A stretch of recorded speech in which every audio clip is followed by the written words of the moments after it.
Hey friends, Paul here. Many artists who find my channel do so from my art book reviews, and recently I'm practicing some sketching and animal drawing, figure drawing, and two of my references for drawing animals are Ken Hultgren's The Art of Animal Drawing from 1951, amazing book, and Victor Perard's How to Draw Nearly Everything from 1949. So these two books are basically contemporaries with each other. And I've done individual reviews for both of these books, but today I'm practicing drawing animals. And I was referencing Ken Hultgren's book here because his section on the deer is just so amazing, so comprehensive. And again, check out my review on this book in depth.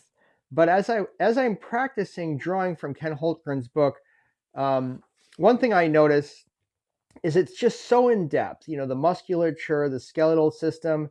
Now, Victor Perard's book does not go into the depth of Ken Hultgren. Rather, Victor Perard stays focused with cats, dogs, and horses. But for those three animals, and kind of once you get to drawing one mammal, your other animals come together a lot easier. One thing I love about Victor Perard are his simplicity in his line drawings and the playful character of his animals. Ken Hultgren doesn't have that playful character. Either his drawings are just really, really amazing, or he gets into this kind of like because he was a Disney animator, he gets into this kind of he can get into some caricature there, which is actually really cool. It's almost like an Art Deco style.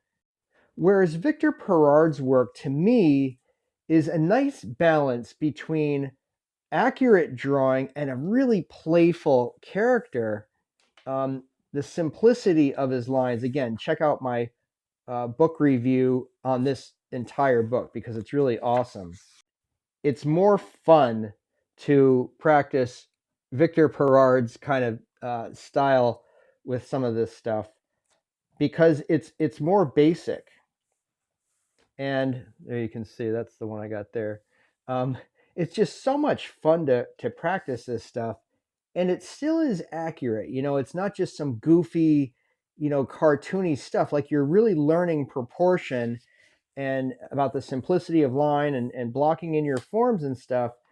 But there's if you follow some of his exercises, there's just that playful quality about it while still getting an accurate representation of the animals. So again, for dogs, cats, and horses, if you're just starting out, um, I would go with Victor Perard because you're going to get that simplicity of line, that feeling of motion, that playful character. Which, let's face it, if you don't have that in your drawings, if you don't have the feeling and the mood, you've got some skeletal stuff going on there. You've really got nothing. So I would start with this, and then migrate to or graduate to Ken Hultgren, who is just really on a different level as far as professional um just intensity. And it's so sublime. Just his drawing is just really amazing, and this is a great kind of graduation. Plus, Ken Holtgren goes into many more animals throughout this book, including caricatures. So you can really spend really a lifetime learning the drawing style of Ken Holtgren. So one thing I'm noticing in both of these books is that there are no birds, which is kind of a bummer. If you guys have a good drawing resource for birds, our winged creature friends, please post in your comments below. And thanks for watching.